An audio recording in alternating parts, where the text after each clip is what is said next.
நண்பர்களே, நல்ல பேசத் தெரிஞ்சா போதும் உலகத்தையே ஜெயிச்சிரலாம்னு சொல்லுவாங்க. ஆனா நல்ல பேசுறதுன்னா ஏதோ அடுக்குமொழியில கவிதை மாதிரி பேசுறது கிடையாது. அது ஹியூமன் சைக்காலஜி சம்பந்தப்பட்ட ஒரு கலை. நம்மள சுத்தி நிறைய பேர் இருப்பாங்க, செம டேலண்டா இருப்பாங்க, பயங்கர அறிவாளியா இருப்பாங்க. ஆனா அவங்க வாழ்க்கையில பெருசா ஜெயிக்க முடியாம போறதுக்கு முக்கியமான காரணம் எந்த இடத்துல யார்கிட்ட எப்படி பேசணும்னு அவங்களுக்கு தெரியாததுதான். இதத்தான் கிட்டத்தட்ட 2000 வருஷங்களுக்கு முன்னாடியே சாணக்கியர் ரொம்ப தெளிவா சொல்லியிருக்காரு. இன்னைக்கு இருக்கிற மாடர்ன் கார்ப்பரேட் வேர்ல்டுக்கும் சரி, நம்ம பர்சனல் லைஃபுக்கும் சரி, அவரோட ஸ்ட்ராட்டஜி ரொம்ப முக்கியம். எவ்வளவு பெரிய திறமைசாலியா இருந்தாலும் யார்கிட்ட எந்த தந்திரத்தை பயன்படுத்தணும்னு தெரியலன்னா அங்கதான் அவங்களோட வீழ்ச்சி ஆரம்பிக்குது. இந்த மாதிரி சவால்களை எல்லாம் சமாளிச்சு ஒரு கெத்தான ஆளுமையா அவங்கள மாத்திக்கிறதுக்கு சாணக்கியர் சொல்ற அந்த முதல் ரகசியம் என்ன? வாங்க பார்க்கலாம். பேராசைக்காரர்களிடம் ஜாக்கிரதை. How to handle greedy people. நண்பர்களே, நம்ம வாழ்க்கையில சிலரை சந்திப்போம். அவங்களுக்கு பாசம், நட்பு, உறவு இதெல்லாம் வெறும் வார்த்தை தான். அவங்க கண்ணுக்கு எல்லாமே ஒரு பிசினஸ் டீல் மாதிரி தான் தெரியும். ஒரு கம்யூனிகேஷன் ஸ்ட்ராட்டஜிஸ்டா நான் உங்களுக்கு சொல்றது என்னன்னா, இவங்க கிட்ட போய் எமோஷனலா பேசி நேரத்தை வீணாக்காதுங்க. இவங்கள டீல் பண்றதுக்கு ஒரு தனி ரூட் இருக்கு. 1. இவங்க கிட்ட எப்படி பேசணும், த ஸ்ட்ராட்டஜி. பேராசை இருக்கிறவங்க கிட்ட போயிட்டு, நம்ம 2 பேரும் காலேஜ் ஃப்ரெண்ட்ஸ் இல்லையா, எனக்காக இதை செய்ய மாட்டியா அப்படின்னு கேட்டிங்கன்னா அவங்க மனசுல சரி இவனுக்கு உதவி செஞ்சா எனக்கென்ன லாபம் அப்படின்னு தான் ஓடும். செய்முறை: இவங்க கிட்ட காரியம் ஆகணுமா, லாபத்தை பத்தி மட்டும் பேசுங்க. உதாரணம்: மச்சி, இந்த டீலை முடிச்சு கொடு, உனக்கு இவ்வளவு பர்சன்டேஜ் கமிஷன் தரேன், அல்லது இந்த வேலையை செஞ்சா உனக்கு ஆபீஸ்ல அடுத்த லெவல் ப்ரொமோஷன் ஈஸியா கிடைக்கும்னு பேசுங்க. அந்த பணமோ பதவியோ அவங்க கண்ணுக்கு தெரிஞ்சா மட்டும்தான் அவங்க வேலையில வேகம் காமிப்பாங்க. 2. அந்தரங்க ரகசியங்களை சொல்லாதீங்க. த வார்னிங். இவங்க கிட்ட உங்க பர்சனல் விஷயத்தையோ ரகசியத்தையோ ஒருபோதும் கொட்டிராதீங்க. ஏன்னா அவங்களுக்கு நீங்க ஒரு மனுஷன் கிடையாது, அவங்களோட வளர்ச்சிக்கு உதவுற ஒரு கருவி, டூல் மட்டும்தான். உதாரணம்: ஒரு பழைய போனை நாம எப்படி அது வேலை செய்யாதப்போ தூக்கி போட்டுட்டு புது போன் வாங்குவோமோ அதே மாதிரி தான் இவங்களும். உங்களை விட அதிக லாபம் கொடுக்கிற ஒருத்தன் கிடைச்சா அடுத்த நிமிஷமே உங்களை வித்துட்டு போய்கிட்டே இருப்பாங்க. இவங்க கிட்ட ரகசியத்தை சொல்றது எதிரிக்கே துப்பாக்கியை கொடுத்து உங்க மேல சுட சொல்றதுக்கு சமம். 3. இத கொஞ்சம் யோசிச்சு பாருங்க. So what? ஒரு கல்லுக்கிட்ட போயிட்டு உனக்கு மனசாட்சியே இல்லையான்னு அழுது புலம்புறது எவ்வளவு முட்டாள்தனமோ அதே மாதிரி தான் பேராசைக்காரர்கள் கிட்ட விசுவாசத்தை எதிர்பார்க்கிறதும். பாடம்: இவங்க கிட்ட எமோஷனல் ஆகாதீங்க. நீ எனக்கு இதை செய், நான் உனக்கு இதை தரேன், அவ்வளவுதான் மேட்டர். இவங்கள உங்க வாழ்க்கையில ஒரு பிசினஸ் பார்ட்னர் மாதிரி மட்டும் பாருங்க. காரியம் முடிஞ்சதா கிளம்பிக்கிட்டே இருங்க. உங்க எமோஷனை சரியான மனுஷங்க கிட்ட மட்டும் காட்டுங்க. ஈகோ பிடிச்சவங்கள எப்படி நம்ம வழிக்கு கொண்டு வர்றது? நண்பர்களே, நம்ம சுத்தி சில பேர் இருப்பாங்க. அவங்க தான் உலகத்திலேயே பெரிய ஆளுங்கிற மாதிரி ஒரு மாய உலகத்துல வாழ்ந்துட்டு இருப்பாங்க. அவங்களுக்கு பேரு தான் அகந்தை பிடிச்சவங்க. இவங்களோட ஈகோ எப்படின்னா ஒரு கண்ணாடி மாதிரி. லேசா ஒரு கீறல் விழுந்தா கூட அப்படியே சுக்குநூறாகி பயங்கர ஆக்ரோஷமா மாறிடுவாங்க. இவங்க கிட்ட போயிட்டு நீ பண்றது தப்புன்னு நேருக்கு நேரா மோதுனீங்கன்னா அது உங்க 2 பேருக்குமே அழிவை தரும். ஆனா இவங்கள ரொம்ப சிம்பிளா ஒரு சின்ன மேஜிக் மூலமா நம்ம வழிக்கு கொண்டு வரலாம். அதுதான் பணிவு. 1. ஈகோக்கு தீனி போடுங்க. அகந்தை இருக்கிறவங்களுக்கு பிடிச்ச ஒரே விஷயம் மத்தவங்க அவங்கள பாராட்டுறது. அவங்க கிட்ட வேலையாகணுமா, அவங்களுக்கு தேவையான அந்த பொய்யான கௌரவத்தையும் மரியாதையையும் வாரி வழங்குங்க. உதாரணம்: ஆபீஸ்ல ஒரு மேனேஜர் ரொம்ப ஈகோ பிடிச்சவரா இருக்காரா, அவர்கிட்ட போயிட்டு, சார், இந்த விஷயத்துல உங்களை விட்டா வேற யாருக்குமே இவ்ளோ நாலேஜ் கிடையாது, நீங்க தான் இதை சரி பண்ணி கொடுக்கணும்னு சொல்லுங்க. அவரோட ஈகோ திருப்தியாகி ஒரு குழந்தைய மாதிரி நீங்க சொல்றத செஞ்சு கொடுப்பாரு. இது அவங்க கிட்ட தோத்து போறதில்ல, உங்க வேலையை முடிக்க வைக்கிற ஒரு தந்திரமான நகர்வு, டாக்டிக்கல் மூவ். 2. வாதம் பண்ணாதீங்க, அது வேஸ்ட். கர்வத்துல இருக்கிறவங்க கண்ணையும் காதையும் அவங்களோட அகந்தை மறைச்சிருக்கும். நீங்க எவ்வளவுதான் நியாயம் பேசினாலும் தர்க்கம் செஞ்சாலும் அவங்களுக்கு புரியாது. உதாரணம்: ஒரு செவுத்துக்கிட்ட போயிட்டு முட்டிக்கிட்டா யாருக்கு தலைவலிக்கும்? நமக்கு தான். அதே மாதிரி தான் இவங்க கிட்ட லாஜிக் பேசுறதும். உங்க நேரத்தையும் எனர்ஜியையும் அங்க வீணாக்காதீங்க. சரிங்க சார், நீங்க சொல்றது தான் கரெக்ட்னு சொல்லிட்டு உங்க வழியில போய்கிட்டே இருங்க. 3. புல்லா இருங்க, மரமா இருக்காதீங்க. சாணக்கியர் ஒரு சூப்பர் உதாரணம் சொல்றாரு. ஒரு பயங்கரமான சூறாவளி காத்து வீசும்போது நான் ரொம்ப பெரிய ஆளு, நான் வளைஞ்சு கொடுக்க மாட்டேன்னு நிக்கிற பெரிய மரங்கள் எல்லாம் வேரோட சாஞ்சு போயிடும். ஆனா தரைமட்டமா இருக்கிற சின்ன புற்கள் இருக்கு பாருங்க, காத்து வீசும்போது வளைஞ்சு கொடுத்துட்டு காத்து நின்னதுக்கு அப்புறம் மறுபடியும் கெத்தா நிமிர்ந்து நிக்கும். லைஃப் லெசன்: பணிவுங்கிறது ஒரு பலவீனம் கிடையாது, அது உயிர் பிழைக்கிறதுக்கான ஒரு வித்தை. தவறான மனுஷங்க கிட்ட இந்த பணிவுங்கிற ஆயுதத்தை பயன்படுத்துனீங்கன்னா உங்களை அறியாமலேயே அவங்க உங்க வேலைகளை செஞ்சு முடிப்பாங்க. ஞாபகம் வச்சுக்கோங்க, சிங்கத்தை வேட்டையாடுறத விட அதுக்கு தீனி போட்டு நமக்கு ஏத்த மாதிரி பழக்கிறது தான் புத்திசாலித்தனம். முட்டாள்களோட மல்லு கட்டாதீங்க. நண்பர்களே, நம்ம வாழ்க்கையில ரொம்ப காஸ்ட்லியான விஷயம் எது தெரியுமா? அது நம்மளோட நேரம் மற்றும் மன நிம்மதி தான். ஆனா இந்த ரெண்டையுமே ஒட்டுமொத்தமா காலி பண்ற ஒரு கூட்டம் இருக்கு. அவங்க தான் முட்டாள்கள். அறிவில்லாத ஒருத்தருக்கு கூட நீங்க மல்லு கட்டுறது உங்க நேரத்தையும் எனர்ஜியையும் நீங்களே குப்பையில போடுறதுக்கு சமம். ஏன்னா ஒரு முட்டாள் ஒருபோதும் தாம் பண்றது தப்புன்னு ஒத்துக்கவே மாட்டான். அவங்கிட்ட போயிட்டு லாஜிக் பேசுறது ஒரு செவுத்துக்கிட்ட முட்டிக்கிட்டு எனக்கு ஏன் தலைவலிக்குதுன்னு கேக்குற மாதிரி. ஒரு முட்டாள் கிட்ட இருந்து தப்பிக்க சாணக்கியர் ஒரு ரகசிய மந்திரம் சொல்றாரு. அதுதான் சரின்னு சொல்லிட்டு நகர்ந்துரு. உதாரணம்: ஒருத்தர் உங்ககிட்ட வந்து, தம்பி இன்னைக்கு சூரியன் மேற்கால தான் உதிச்சதுன்னு அடிச்சு சொல்றாருன்னு வைப்போம். அங்க போயிட்டு ஜியாகிரபி கிளாஸ் எடுத்துட்டு இருக்காதீங்க. அப்படியா, ஆமா சார், நீங்க சொல்றது தான் சரி, நானும் பார்த்தேன் அப்படின்னு ஒரு சின்ன சிரிப்போட அங்கிருந்து கிளம்பிருங்க. இது உங்க கௌரவத்தை குறைக்காது, உங்க பொன்னான நேரத்தை காப்பாத்தும். 2. பாம்புக்கு பால் வாழ்க்காதீங்க. சாணக்கியர் ரொம்ப அழகா ஒரு விஷயம் சொல்றாரு. பாம்புக்கு பால் வாழ்த்து வளர்த்தாலும் அது விஷமாத்தான் மாறும்.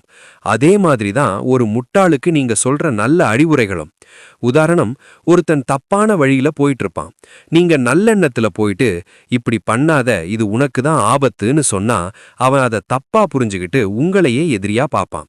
கடைசியில நீங்க சொன்ன நல்ல விஷயமே உங்களுக்கு எதிரா திரும்பிடும். அவங்களுக்கு அறிவுரை சொல்றதுக்கு பதிலா அமைதியா இருக்கிறதே புத்திசாலித்தனம். 3. Time management. கொஞ்சம் கணக்கு போட்டு பாருங்க. உங்க வாழ்க்கையில இதுவரைக்கும் தேவையில்லாத வாதங்கள்ல நீங்க எவ்வளவு நேரத்தை வீணாக்கியிருப்பீங்கன்னு யோசிச்சு பாருங்க. உதாரணம்: அந்த 1 மணி நேரம் நீங்க கத்தி பேசி எதையும் சாதிக்க போறதில்ல. ஆனா அதே 1 மணி நேரம் உங்க யூடியூப் சேனலுக்கோ அல்லது ஒரு புது ஸ்கில் கத்துக்கவோ பயன்படுத்தியிருந்தா இந்நேரம் நீங்க வேற லெவல்ல இருப்பீங்க. லைஃப் லெசன்: வாழ்க்கையில ஜெயிக்கணும்னா யார ஜெயிக்கணும்னு தெரியறத விட யார்கிட்ட விவாதிக்க கூடாதுன்னு தெரியறது தான் ரொம்ப முக்கியம். ஒரு முட்டாள் கிட்ட நீங்க சொல்றது தான் சரின்னு சொல்றது அவங்களுக்கு தர்ற வெற்றி கிடையாது, அது உங்களுக்கு நீங்களே கொடுத்துக்கிற விடுதலை. நண்பர்களே, இதுவரைக்கும் பேராசைக்காரங்க, ஈகோ பிடிச்சவங்க, முட்டாள்கள்னு எல்லாரையும் எப்படி டீல் பண்ணணும்னு பார்த்தோம். ஆனா இவங்க எல்லாரையும் விட ரொம்ப முக்கியமான ஒருத்தர் இருக்காரு. அவர்தான் அறிவாளி.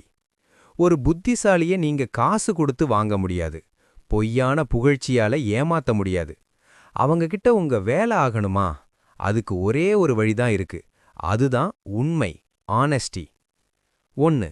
சுத்தமான நாணயம், நேர்மை மட்டும்தான். அறிவாளிகள் எதையுமே ரொம்ப நுணுக்கமா பாப்பாங்க. நீங்க அவங்க கிட்ட ஏதாச்சும் ஒரு விஷயத்த மறைச்சு பேசினா அவங்க கண்ணு அதை ஈஸியா கண்டுபிடிச்சிரும்.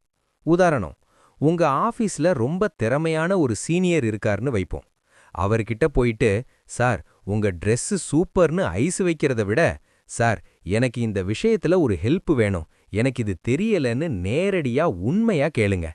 அந்த நேர்மை தான் அவங்களுக்கு உங்க மேல ஒரு மரியாதையை உருவாக்கும். 2. தப்ப மறைக்காதீங்க, ஒத்துக்கோங்க.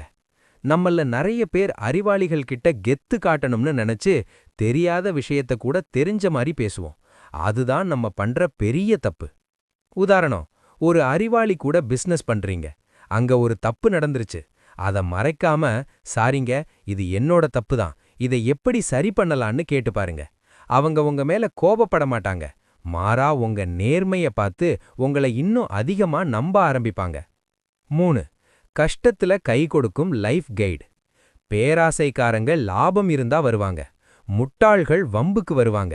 ஆனா ஒரு அறிவாளி உங்க கூட இருந்தா உங்களுக்கு ஒரு ஆபத்தோ சரிவோ வரும்போது அவங்க தான் சரியான வழிகாட்டியா நிப்பாங்க. உதாரணம்: நீங்க ஒரு பிசினஸ்ல நஷ்டமடைறீங்கன்னு வைப்போம்.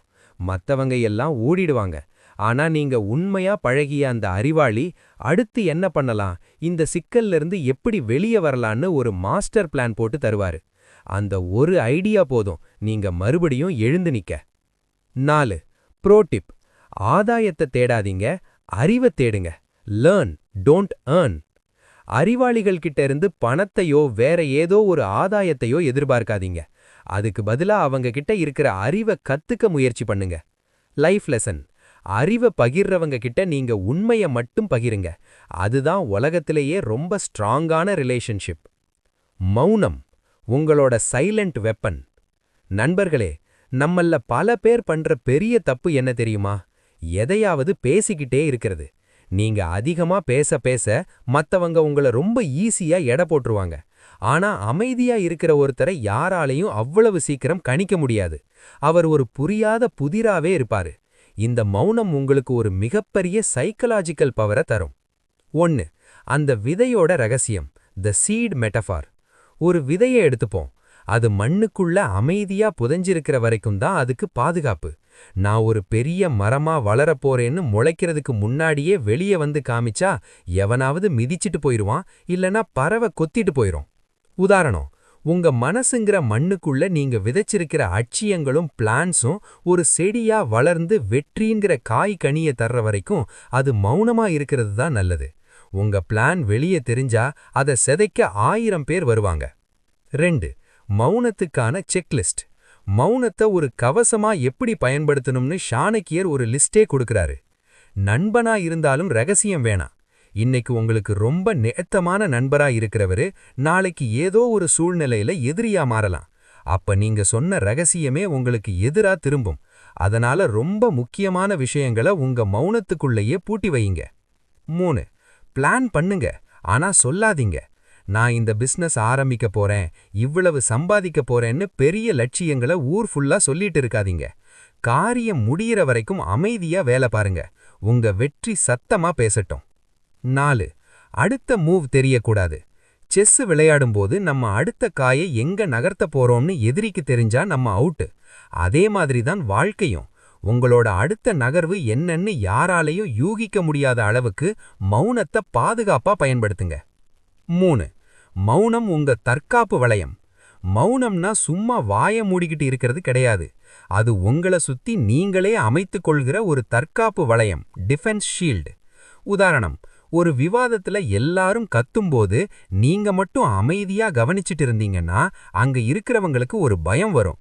இவன் என்ன யோசிக்கிறான் அப்படின்னு அவங்க பதட்டமாவாங்க. அந்த பதட்டமே உங்களுக்கு கிடைச்ச வெற்றி தான். லைஃப் லெசன்: பேச வேண்டிய இடத்துல பேசுறத விட பேசக்கூடாத இடத்துல மௌனமா இருக்கிறது தான் ஒரு சிறந்த ஆளுமைக்கு அடையாளம். மௌனம் என்பது பலவீனம் அல்ல, அது ஒரு மிகப்பெரிய தந்திரம்.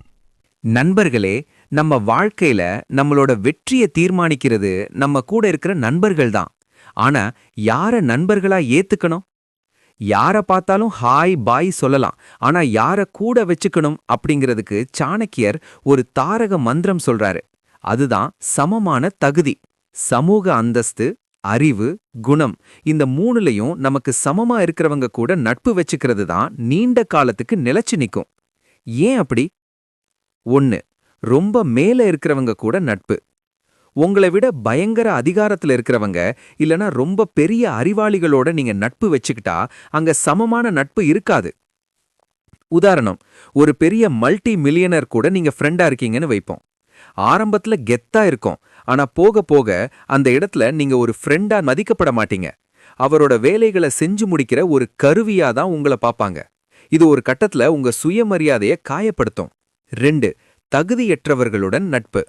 அதே மாதிரி ஒழுக்கம் இல்லாதவங்க கூடவும் தகுதியற்றவங்க கூடவும் நட்பு வச்சுக்கிட்டா என்ன ஆகும் தெரியுமா? அவங்களோட கெட்ட குணங்கள் உங்களையும் ஒட்டிக்கொள்ளும்.